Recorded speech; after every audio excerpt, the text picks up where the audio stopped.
امام بخاری رحمت الله علیه یو بل حدیث روایت دی یای چې دعای قنوت د پرکونه مخکې د ورسته نه لري. نبی علیه الصلاه والسلام حدیث ذکر کړی حضرت عاصم دا فرمایي چې مو د انس بن مالک رضی الله تعالی عنہ د دعای قنوت متعلق پوښتنه وکړه. بیا انس بن مالک رضی الله تعالی عنہ فرمایل قد کان القنوت چې دعای قنوت د نبی علیه الصلاه والسلام په دور کې ویل کېده.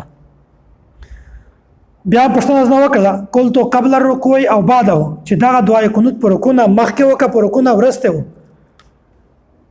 انس بن مالک رضی الله تعالی عنہ فرمایل قبله چې دا دعای قنوت پر رکوع مخکې و. اول دعای قنوت بیا ورسته رکوع. قال فإن فلانا أخبرني عنك أنك قلت بعد الركوع قال كذب. یا چې یو کاس ته تو په حواله سره متدا خبره رسولې دو چې تو ویلي دي چې دعای قنوت پر رکوع ورسته دي. انس بن مالک رضی الله تعالی عنہ ورته فرمایل چې کذب د سړی اصل خبره نه صحیح کړي. دا سړی په خبره پوه شوی نه دی. ځکه چې تفصیلی حدیث ته نبی علیه الصلاه والسلام دعای قنوت دا پر رکوع مخکې وی. اول دعای قنوت بیا رکوع کړو خو صرف یو میاشت نبی علیه الصلاه والسلام دعای قنوت پر رکوع ورسته ویلي. اکلا چې کله نبی علیه الصلاه والسلام د اویا صحابه کرام یو جماعت حفاظ کرام د مشرکین یو جماعت ته ورولاشل. بیا د نبی علیه السلام سره د معاهده کړی و چې کله هغه صحابه کرام ورغله بیا د معاهده خلاف ورزي وکړه. د هغه صحابه کرام شهیدون کړل.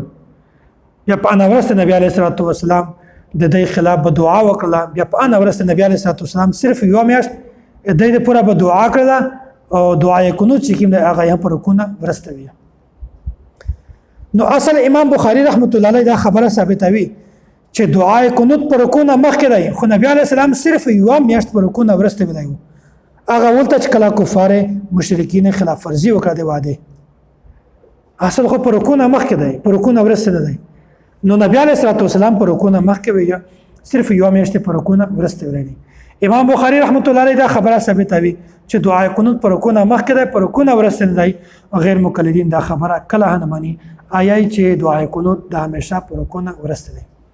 غیر مقلدین یو عالم دی محمد علی جانباز د کتب د صلات المصطفی پتا کې لیکي صفحہ نمبر 318 اکثر صحیح روایت رکوع کے بعد تائید کرتی ہے. یہ چیز اکثر صحیح روایت چې کی ملي پاک دا خبره ثابتي چې دعای قنوت د پر رکوع ورسته.